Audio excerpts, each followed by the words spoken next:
Իմ սիրելի Արման ջան, ես չեմ կարող շնորհավորել այսօր քեզ քո ծննդյան տոնի առիթով։ Շնորհավորում եմ իմ ամբողջ ընտանիքի կողմից, Զվարթիս, Լևոնիս, Միքայելիս, Անուշիս, բոլոր թոռներիս կողմից, շնորհավոր լինի ծննդյանդ օրը։ Ես ավելի շուտ կարող էի զանգահարել քեզ, բայց լույսերը մեր ամբողջ թաղամասում լույս չկա մի քանի ժամ է, ոչինչ, ես լույսերի տակ ես կարող եմ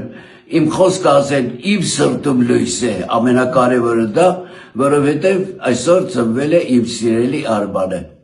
Համբուրում եմ քեզ, քո ընտանիքին, բոլորին առողջություն եմ ցանկանում, առաջինը նաև քեզ իհարկե, որ միշտ ողջ լինես, առողջ լինես ու միշտ բոլորի կողքին։ Շնորհավոր ծնունդդ։